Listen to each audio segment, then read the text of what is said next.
Vos sabés que yo generalmente son pocas veces las que me he arrepentido de decir fui preso de un impulso y hice algo. Algunas cosas que uno se arrepiente, Sí. pero mirando para atrás digo, y era lógico que iba a dar ese paso. O sea, todos en algún momento nos arrepentimos. Ah, por supuesto. Sí. Pero me Todos los parece, días.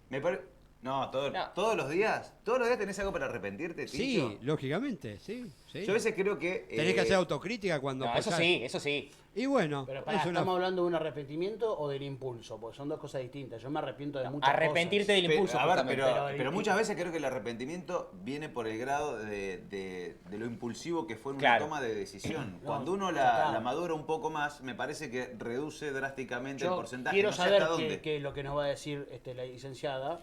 Yo Hay no algo tengo ahí que- impulsos. Yo ya no tengo ¿No impulsos. es? Ya no tengo, no. Ajá. Mira. Bueno, también hay algo de la sobreadaptación que vamos a ir hablando, pero sí creo que en esto del arrepentimiento hay algo importante que por ahí, como para ir definiendo cuadros clínicos, lo que es el trastorno explosivo intermitente, hay una característica principal que, además de que hay una desproporción, ¿no? En esta falta de control de impulsos, hay por supuesto una pérdida de control. Y hay algo que se llama remordimiento posterior, que es, no sé si específicamente tiene que ver con el arrepentimiento, porque no es que se arrepienten, pero sí es que el remordimiento tiene que ver con que eso que hice, soy consciente que le afectó al otro y no me gustó hacerlo. Pero lo siguen haciendo, porque justamente se repite, ¿no? Y esto es establece un patrón recurrente. Y ahí ya estamos hablando de un cuadro clínico. ¿Por qué? Porque tiene que ver con episodios que realmente no se controlan y que frente a determinadas situaciones más o menos similares reaccionan de esta manera. Entonces, sí creo que es importante que esto se ve obviamente con el tiempo y en el consultorio y demás, ¿no? Uno no puede ni autodiagnosticarse ni cualquiera ir diciendo, bueno, porque tengo estos ítems, tengo este trastorno. No, tiene que hacerlo un profesional. Pero sí son algunas cosas que para tener en cuenta, ¿no? Cuando hay explosiones de iras que son incontrolables, que son intensas, que son bien impulsivas, ¿no? Y que generan un daño a los demás, estamos hablando de personas adultas, no de niños, ¿no? Porque en los niños parece que pasan cosas similares, pero que tienen que ver propia de su inmadurez. Entonces, como para no mezclar ahí. Pero cuando estamos hablando de adultos, ahí sí es algo que hay que atender. Y además, ¿en qué momentos quizás uno es impulsivo? En una discusión se puede generar, por ejemplo, esto de decir algo que no... que uno, o sea, se te viene a la Cuando mente hay en una ese momento... provocación. ¿Cómo? Cuando hay una provocación. Una provocación, claro, que se te viene a la mente y lo dijiste y cuando terminaste de decirlo te das cuenta de que Pero, no fue lo indicado. Alan, ¿no? ¿no es ese el crecimiento que tenemos que tener? ¿No ser impulsivo? Claro, Sí, digamos, por supuesto. yo le decía el inicio del diálogo que yo carezco de impulso, pero carezco de impulso Pero lo justamente aprendiste. por esto, digamos, porque Claro. me parece que la maduración pasa por Sí, con- tal Esa cual. es la pregunta para Lu, me parece, sobre si el carácter impulsivo que uno tiene es algo que lo acompaña Mirá, todo el tiempo a yo- lo largo de su o se vida puede revertir. o se va... Claro. Tres cosas. O tal vez lo va perdiendo, uno cree a medida que se va haciendo más maduro, como atemperando Pero justamente son los tres cosas que yo intento atemperar o morigerar. La libido, la lengua y la cabeza. Digamos, Por y yo suerte, sé que señora. sí, la que más me complica es la cabeza, Sí, sí. digamos, porque es la que no puedo frenar. La lengua la frenás, la libido la frenás, pero la cabeza, ¿qué haces? ¿Entendés? Pero bueno, nada.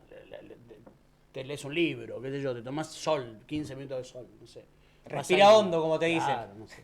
Cuanta más educación emocional haya, estos impulsos van a ir bajando. Y con educación emocional no solamente tiene que ver con ir a terapia, sino con hablar. O sea, uno puede hablar y decir las cosas de varias maneras. El impulso es lo que no media, es como estímulo-respuesta.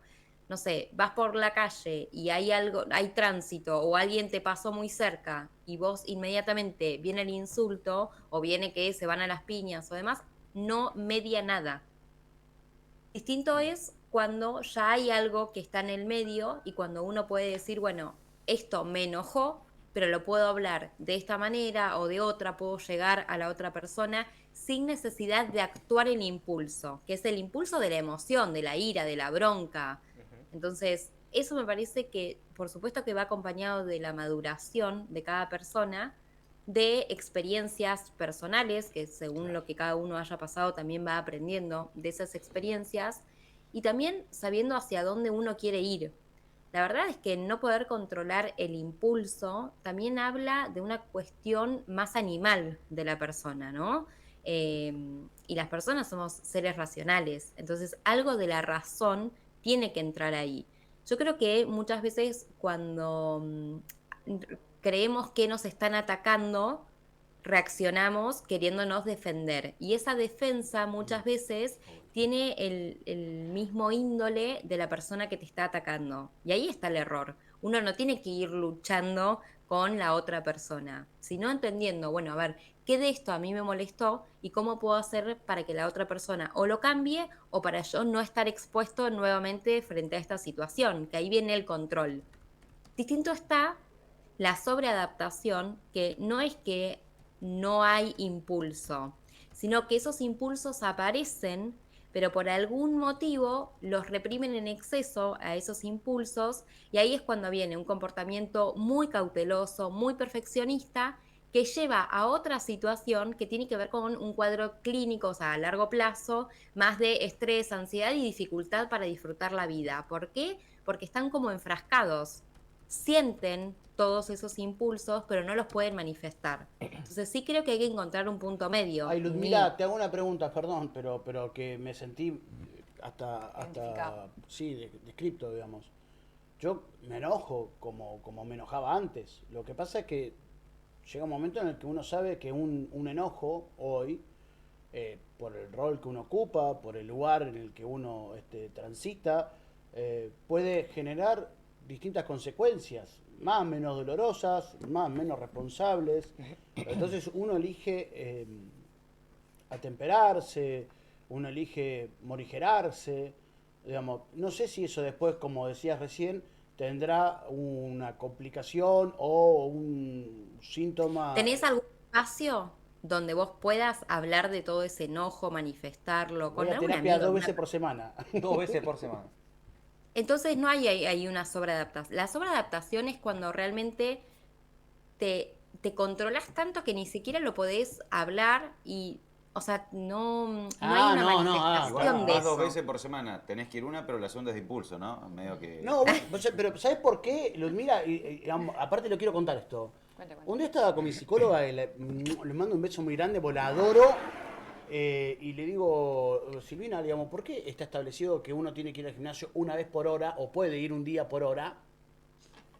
Y la cabeza, que también la tenemos que entrenar, no puedo venir 2 veces o 3. Es verdad, es una buena comparación. Digamos, ¿por qué? Yo en ese momento sentí que lo necesitaba. Hoy tal vez no como en ese momento, pero me gusta. Digamos, lo tengo como parte de mi rutina. Yo sé que los martes y los viernes tengo terapia. Mira, el psicoanálisis tradicional, Freud hacía sesiones todos los días con sus pacientes. Todos los días. Y eso está desde el inicio del Pero no sé si, hablamos todos los días, de- no sé de si la- me la banco todos los días. No. Pero Está bien, pero a lo que voy es, Sí, sí, ella te después banca fue vos, te mutando por una Sí, tal cuestión, o sea, hay que adaptarse también a la realidad, ¿no? Es una cuestión de tiempos muchas veces, de interés de la persona, de economía, no todos pueden pagar todas, no sé, 2 veces por semana o 3 veces por semana terapia, o sea, después empiezan a aparecer factores reales, digamos, que hace que venga la limitación, pero no es que hay que ir solo una vez por semana o cada 15 días, sino también está, me parece muy importante eso, saber qué necesita cada uno y cómo lo puede pedir y cómo puede adaptarse también a sus necesidades. A mí muchas veces me pasa que me dicen, bueno, quiero ir cada 15 días o por una cuestión económica o porque si nos vemos muy seguido no tengo tema para hablar.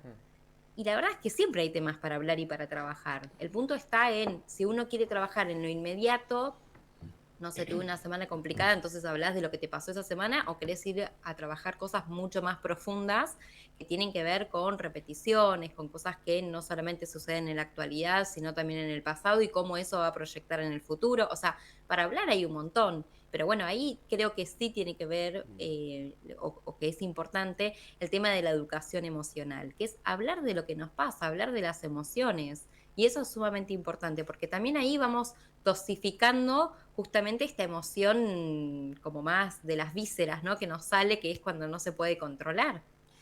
Lu, la última de mi parte, que siempre casi que me gusta caer en las metáforas futbolísticas, ¿no?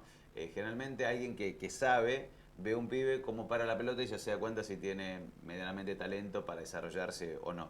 En este caso, cuando vos tomás el primer contacto con un paciente, vos te das cuenta, bueno, probablemente pueda tener el alta ya y acomodado a algunas cuestiones de su personalidad pueda seguir solo, o hay algunos que sabés que van a ser dependientes siempre de tener una pata psicológica que lo esté apoyando todo el tiempo. Sí, con el tiempo te das cuenta. Es como muy...